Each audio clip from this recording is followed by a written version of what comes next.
नमस्कार विद्यार्थी मित्रांनो. Work done in irreversible process. Thermodynamics मध्ये बऱ्याच वेळा विद्यार्थी ह्या कन्सेप्टनं कन्फ्यूज होतात. कारण की थर्मोडायनामिक्स मध्ये दोन प्रोसेस आहेत, रिव्हर्सिबल आणि इरिव्हर्सिबल. आणि वर्क डन हे ठरलं पाथ फंक्शन. नेमकं ओळखायचं कसं? कारण की प्रॉब्लेम तर भरपूर येतात, परंतु इरिव्हर्सिबल एक्सपान्शन असं कुठे येतच नाही. तर जर तुम्हाला ते जाणून घ्यायचं असेल की इरिव्हर्सिबल एक्सपान्शन कसं कॅल्क्युलेट करतात, त्याचं डेरिव्हेशन कसं काढतात, तर हा व्हिडिओ तुमच्यासाठी आहे. हा व्हिडिओ पूर्ण बघा. आणि माझ्या चॅनलवर नवीन असाल तर माझ्या चॅनलला आर एस केमिस्ट्री सोल्युशनला सबस्क्राईब करायला विसरू नका. आपण समजून घेऊया वर्क इन इरिव्हर्सिबल प्रोसेस. काय असतं वर्क इन इरिव्हर्सिबल प्रोसेस आणि इरिव्हर्सिबल प्रोसेस काय असते हे अगोदर आपण काय करूया, स्टुडंट समजून घेऊया. ठीक आहे. बघा स्टुडंट, इरिव्हर्सिबल जी प्रोसेस असते, ही इरिव्हर्सिबल प्रोसेस जी आहे ही आपण रिव्हर्स करू शकत नाही. ठीक आहे. आणि इन्फिनिटसिमल चेंज म्हणजे खूप छोट्या चेंजना आपण काय करू शकत नाही, त्याला काय करू शकत नाही, रिव्हर्स करू शकत नाही. खूप ड्रास्टिक चेंजेस आपल्याला करावे लागतात. त्यानंतर it occurs with finite pressure, ज्याला आपण म्हणू शकतो कॉन्स्टंट प्रेशर. ह्या सिस्टीम मध्ये कधीही इक्विलिब्रियम इस्टॅब्लिश होत नाही. रिव्हर्सिबल मध्ये होतं, परंतु इरिव्हर्सिबल मध्ये इक्विलिब्रियम इस्टॅब्लिश होत नाही. आणि सर्वात महत्वाचं, जेवढ्या नॅचरल प्रोसेस आहेत एवढ्या सगळ्या नॅचरल प्रोसेस ह्या इरिव्हर्सिबल असतात. त्यांचं नेचर कसं असतं स्टुडंट? इरिव्हर्सिबल असतं. चला आपण समजून घेऊया की इरिव्हर्सिबल प्रोसेस मध्ये जे वर्क डन होतं ते कसं होतं. हा जो प्रॉब्लेम आहे, हे जे डेरिव्हेशन आहे, हे डेरिव्हेशन तुम्हाला बोर्डच्या एक्झाम मध्ये 3 मार्कांसाठी विचारलं जाऊ शकतं. Derive an expression for work done in irreversible expansion. ठीक आहे. तर लक्षात घ्या, इरिव्हर्सिबल एक्सपान्शन नेमकं कसं ओळखायचं, त्याचा एक कीवर्ड मी तुम्हाला सांगणार आहे. ठीक आहे. चला बघूया आपण. मी तुम्हाला जे एक्सप्लेनेशन देणार आहे ते एक्सपान्शन साठी देणार आहे. इथं तुम्ही बघू शकता एक डायग्राम आपण काढलेली आहे. एक सिलेंडर आहे स्टुडंट. या सिलेंडर मध्ये आपण काय केलंय ना, की आयडियल गॅस फिलअप केलाय. कोणता गॅस फिलअप केलाय स्टुडंट? ओके, आयडियल गॅस आपण काय केलाय, फिलअप केलाय. आयडियल गॅस, बरोबर की नाही? आणि हा आयडियल गॅस जो आपण फिलअप केलाय त्याला म्हणजे कव्हर केलाय आपण त्या पिस्टनने. हा पिस्टन जो आहे ना तो फ्रिक्शनलेस आहे. आणि ह्या पिस्टनमुळे वरून काय होतंय ना, त्याच्यावर एक्सटर्नल प्रेशर येत आहे. आणि आपण हे एक्सटर्नल प्रेशर काय ठेवणार आहोत स्टुडंट? कॉन्स्टंट ठेवणार आहोत. हे एक्सटर्नल प्रेशर आपल्याला कसं ठेवायचं आहे? कॉन्स्टंट ठेवायचं आहे. आणि इथं बघा मी दोन वेगवेगळे इथं म्हणजे एक्झाम्पल तुम्हाला देणार आहे. सुरुवातीला ना गॅसचं व्हॉल्यूम किती आहे? V1 आहे. आणि हे एक्सपान्शनच्या नंतरचं V2 आहे. मध्ये हा जो गॅप दिसतोय तुम्हाला, हा जो ए दिसतोय ना, हा ए जो आहे तो काय आहे? एरिया ऑफ सरफेस असणार आहे. आणि मध्ये इथं काय झालेलं आहे, तर काय झालेलं आहे, हे डिस्प्लेसमेंट झालेलं आहे.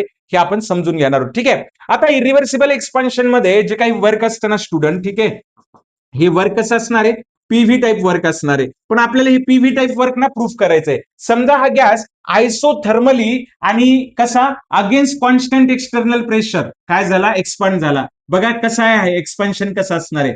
Expansion is isothermal. एक्सपान्शन कसं असणार आहे बेटा?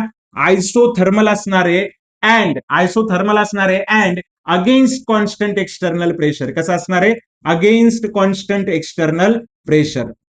अगेन्स्ट कॉन्स्टंट एक्सटर्नल प्रेशर असणार आहे, ज्याला आपण काय लिहितो? पीएक्स लिहितो. काय लिहिणार आहोत त्याला? आपण पीएक्स लिहिणार आहोत. पीएक्स म्हणजे काय? External pressure.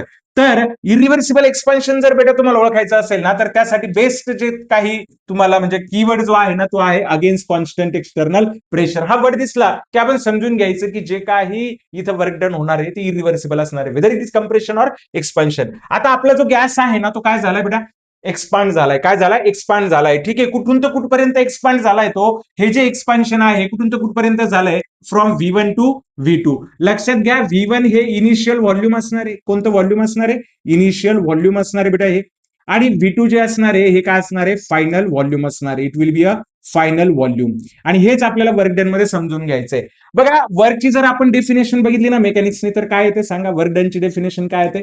काय घेणार आपण? मायनस एफ इंटू डी घेणार. Force into displacement. मी मायनस एफ याच्यासाठी घेतलंय की जे काही फोर्स म्हणजे जे काही प्रेशर वरच्या बाजूने येत आहे त्याच्या अपोजिट एक्सपान्शन होत आहे, म्हणून आपण मायनस घेतलंय. आणि तुम्हाला सगळ्यांना माहिती आहे की फोर्सचा जो फॉर्म्युला आहे तो काय असतो? Pressure into area. तर आपल्याला प्रेशर किती दिलेलं आहे? Minus P x. आणि एरिया आपण काय घेणार आहोत स्टुडंट? ए इंटू काय घेणार आहोत?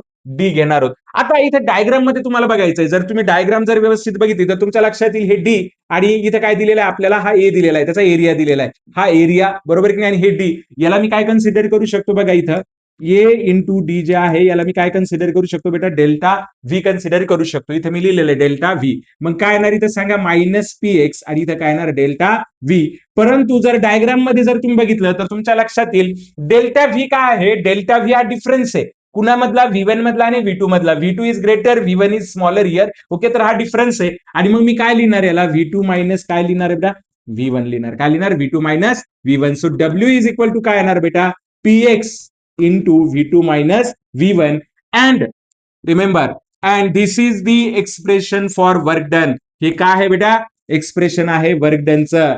Okay, in irreversible expansion. Minus P X V2 minus काय घेतलंय आपण, V1 घेतलंय. तर एवढं जरी तुम्ही परीक्षेत लिहिलं तर तुम्हाला 2 ते 3 मार्क नक्कीच मिळू शकतात. प्रश्न जेवढ्या मार्कांचा असेल तुम्ही एवढं जर लिहिलं, डायग्राम व्यवस्थित काढली आणि हे एक्सप्लेनेशन दिलं तर तुम्हाला पैकीच्या पैकी मार्क मिळू शकतात. आणि हा फॉर्म्युला लक्षात ठेवायचा, this formula is for irreversible.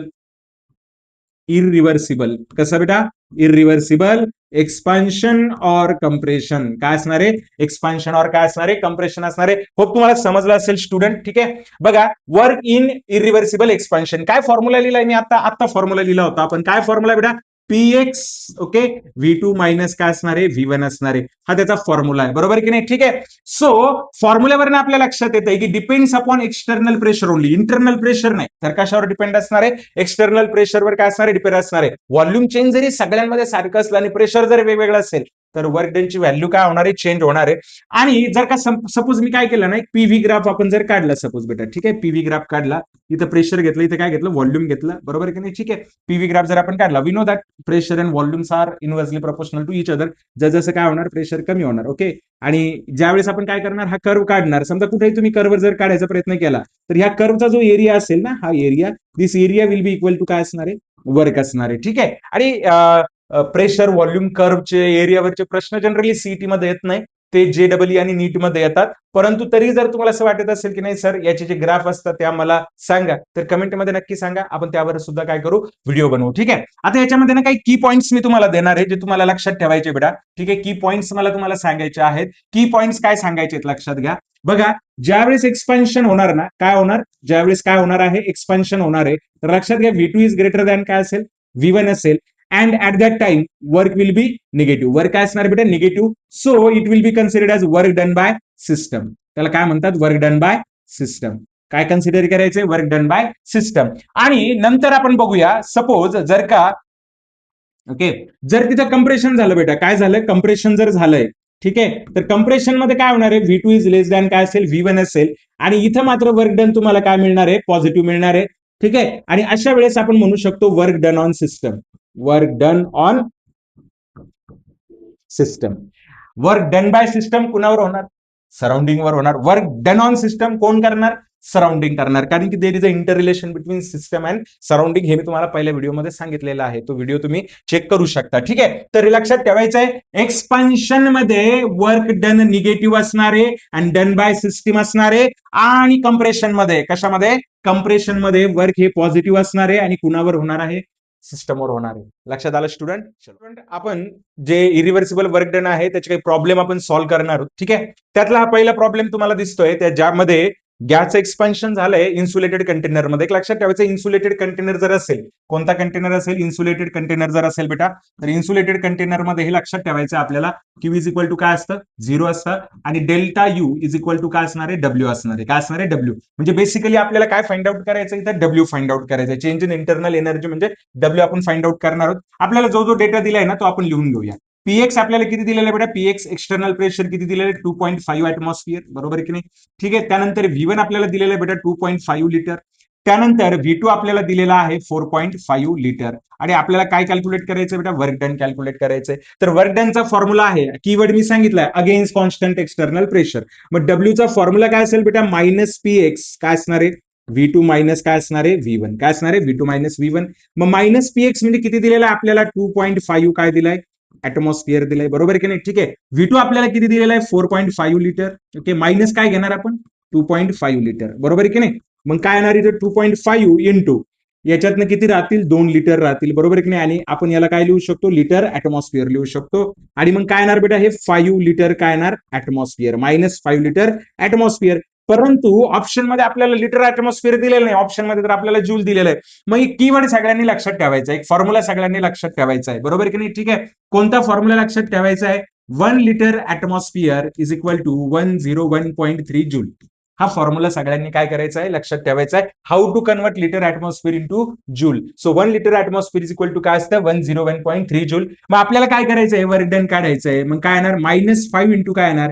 101.3 joule. आणि जर का याला व्यवस्थित जर सॉल्व्ह केलं स्टुडंट, तर याचं उत्तर काय येणार आहे? -506 पॉईंट किती येणार आहे? 5 जूल, बरोबर की नाही? ठीक आहे, so what is our answer? आपलं उत्तर काय असेल मित्रांनो? आपलं उत्तर काय असणार आहे? ए. आपला आन्सर काय येणार इथं? ए येणार आहे. होप तुम्हाला समजला असेल हा प्रॉब्लेम कसा सॉल्व्ह करायचा. ठीक आहे, चला नेक्स्ट प्रॉब्लेमकडे आपण जाऊया. नेक्स्ट प्रॉब्लेम मध्ये बघा आपल्याला काय दिलेलं आहे. ठीक आहे, काय दिलेलं आहे ते समजून घेऊ. 2 moles of an ideal gas are expand isothermally. Word फार महत्वाचा आहे. कसं आहे? Isothermally. Okay, from 3000 ml to 4000 ml and work done आपल्याला दिलेलं आहे. किती दिलेलं आहे? 6 बार लिटर दिलेलं आहे आणि आपल्याला हे कॅल्क्युलेट करायचं आहे. एक लक्षात घ्या, हे इंटू 10⁵ आहे, म्हणजे याला कसं लिहू शकतो मी? Into 10⁵ pascal. आणि तुम्हाला सगळ्यांना हे माहिती पाहिजे बेटा, 1 into 10⁵ pascal is equal to किती बार असतं? किती असतं? 1 बार असतं. ठीक आहे, मग मला सांगा, मी याला असं लिहू शकतो का? 6 बार लिहू शकतो? येस, डेफिनेटली लिहू शकतो. याला किती बार लिहू शकतो मी? 8 बार लिहू शकतो, बरोबर की नाही? याला किती बार लिहू शकतो? 1 बार मी लिहू शकतो, बरोबर की नाही? आणि जे फोर्थ ऑप्शन दिलेलं आहे त्याला किती लिहू शकतो? 3 बार. आणि तुम्हाला प्रेशरच कॅल्क्युलेट करायचंय. चला, आपल्याला जो डेटा दिलाय ना तो एकदा लिहून घेण्याचा आपण प्रयत्न करू. V1 आपल्याला किती दिलंय बेटा सांगा? V1 आपल्याला किती दिलंय? 3000 काय दिलंय? ml दिलंय. आपण याला 3 लिटर लिहू शकतो, बरोबर की नाही? V2 आपल्याला किती दिलेलं आहे सांगा? V2 आपल्याला किती दिलंय? V2 इज गिवन ॲज 4000 काय दिलंय आपल्याला? ml दिलेलं आहे, बरोबर की नाही? म्हणजे मग मी किती लिहू शकतो? त्याला 4 लिटर घेऊ शकतो. आणि आपल्याला वर्क डन किती दिलेलं आहे? 6 बार लिटर दिलेलं आहे. काय दिलेलं आहे? 6 बार लिटर दिलेलं आहे, बरोबर की नाही? ठीक आहे, मग काय करणार आपण सांगा? काय करणार? So W is equal to काय आहे ते आपल्याला समजून घ्यायचं. So W is equal to काय बेटा? डब्ल्यू इज इक्वल टू काय घेणार आपण? -px काय घेणार? Delta V. काय घेणार? -px delta V. Work done आपल्याला दिलेलं आहे आणि एक्सपान्शन म्हटल्यानंतर भलेही तिथे आपल्याला निगेटिव्ह दिलेलं नसेल तरी आपण लक्षात ठेवायचं आहे, आपण याला निगेटिव्ह घेणार. काय घेणार? 6 काय घेणार? लिटर बार. काय दिलेलं आहे आपल्याला? 6 लिटर बार दिलेलं आहे, बरोबर की नाही? इज इक्वल टू -px, बरोबर की नाही? मग काय करणार? V2 मायनस काय घ्यायचं आपल्याला? V1 घ्यायचंय. किती घ्यायचंय? V2 minus V1. हे निगेटिव्ह निगेटिव्ह काय होणार बेटा? कॅन्सल होणार. मग काय येणार? 6 litre bar is equal to काय येणार? px, बरोबर की नाही? px. V2 आपल्याला दिलेलं आहे 4 मायनस किती घेणार आपण? 3. मग काय येणार? 6 litre bar, okay, is equal to काय येणार स्टुडंट? px, बरोबर की नाही? इंटू काय येणार? 1 लिटर. किती येणार? 1 लिटर. मग px काय येणार आहे student? So px is equal to काय येणार सांगा? 6 लिटर बार अपॉन काय येणार? 1 लिटर. मग काय होणार? लिटर लिटर काय होईल? कॅन्सल होईल आणि मग px किती येणार आहे? 6 बार येईल. मग आपला आन्सर काय यायला पाहिजे स्टुडंट? 6 बार यायला पाहिजे. So option will be first. Option काय येणार? फर्स्ट येणार. होप तुम्हाला हा प्रॉब्लेम समजला असेल. चालेल, नेक्स्ट प्रॉब्लेम आहे. Okay, ideal gas is compress. Ideal gas compress झालाय. हा प्रॉब्लेम थोडासा टॅकल करायचा आहे आपल्याला. ठीक आहे, तर कंप्रेस झालाय. V1 आपल्याला किती दिलेला आहे बेटा? V1 आपल्याला किती दिलेला आहे? 1 मीटर क्यूब दिलेला आहे. काय दिलेलं आहे? 1 मीटर क्यूब. 1 मीटर क्यूब म्हणजे 1 इंटू 10⁻³ काय असणार आहे? लिटर असणार आहे. आणि नंतर V2 आपल्याला दिलेलं आहे बेटा 5 DM क्यूब. काय दिलेलं आहे? 5 DM क्यूब दिलेला आहे आपल्याला, बरोबर आहे की नाही? 5 DM क्यूब म्हणजे काय येणार? 5 लिटर येणार आहे. किती येणार आहे? 5 लिटर. आणि आपल्याला एक्सटर्नल प्रेशर त्यांनी दिलेलं आहे. किती दिलेलं आहे? 0 पॉईंट किती बार दिलेलं आहे? 2 बार दिलेलं आहे. आणि ते काय विचारतात आपल्याला? Value of work done during the compression. Compression जे झालंय तर त्याच्यामध्ये आपल्याला काय करायचं? व्हॅल्यू कॅल्क्युलेट करायची आहे. सो म्हणजेच आपल्याला डब्ल्यू कॅल्क्युलेट करायचं आहे, बरोबर की नाही? So W is equal to काय येणार बेटा? -px आणि काय येणार? V2 मायनस काय येणार बेटा? V1. -px आपल्याला दिलेलं आहे 0.2 बार. ओके, V2 आपल्याला किती दिलेला आहे? V2 आपल्याला दिलेलं आहे 5 लिटर मायनस किती येणार? 1 इंटू 10⁻³ म्हणजे किती लिटर येणार बेटा? 1000 लिटर. किती येणार? 1000 लिटर. सो मायनस 0.2 बार, ओके, इंटू काय येणार? मायनस किती येणार बेटा? 9. किती येणार? 9000. सॉरी सॉरी सॉरी सॉरी 9000 नाही. किती येणार? 995 येणार. किती येणार? 995 काय येणार? लिटर. मायनस मायनस काय होईल? प्लस होईल. मग काय येणार? 0.02995 काय येणार आहे? लिटर. जर याला जर का आपण मल्टिप्लाय केलं तर किती येईल स्टुडंट सांगा? किती येणार सांगा? इथे किती येणार? 0. इथे किती येणार? 9. पुन्हा किती येणार इथं? 9, बरोबर की नाही? ठीक आहे, आणि एका डिजिट नंतर आपल्याला काय करायचं आहे? पॉईंट द्यायचा आहे. म्हणजे किती येणार? लिटर बार घ्यावं लागेल आपल्याला, बरोबर की नाही? म्हणजे इथं काय येणार लिटर बार. मग हे लिटर बार आहे, याला कशामध्ये कन्वर्ट करायचं आपल्याला? जूल मध्ये कन्वर्ट करायचं. जर काय याला जूल मध्ये कन्वर्ट केलं तर किती? 100 जर आपण याला मल्टिप्लाय केलं तर किती येणार? ओके, 19,900 जूल येणार. आपल्याला आन्सर कशामध्ये दिलेला आहे? किलो जूल मध्ये दिलेला आहे. मग किलो जूल मध्ये तर 3 डिजिट इकडे यायचं आपल्याला, म्हणजे किती येणार? 19.9 किलो जूल. दिसतंय का स्टुडंट याच्यामध्ये तुम्हाला आन्सर? येस. ओके, तर याचा आन्सर काय असायला पाहिजे? डी असायला पाहिजे. ओके, आणि हा शेवटचा प्रॉब्लेम तुम्हाला सॉल्व्ह करायचा आहे. काय लिहिलेलं आहे बघा, the work done during free expansion. हा वर्ड शोधायचा आहे आणि याच्यावर थोडासा अभ्यास करायचा आहे. तुम्हाला पुढच्या व्हिडिओमध्ये मी वर्क हे पाथ फंक्शन कसं असतं हे एक्सप्लेन करणार आहे. ठीक आहे, याचं उत्तर तुम्ही मला सांगायचं आहे स्टुडंट. अशाच छान छान कन्सेप्ट तुम्हाला मराठीतून जर समजून घ्यायचे असतील, केमिस्ट्री विषय सोपा बनवायचा असेल तर माझ्या युट्यूब चॅनलला सबस्क्राईब करायला विसरू नका.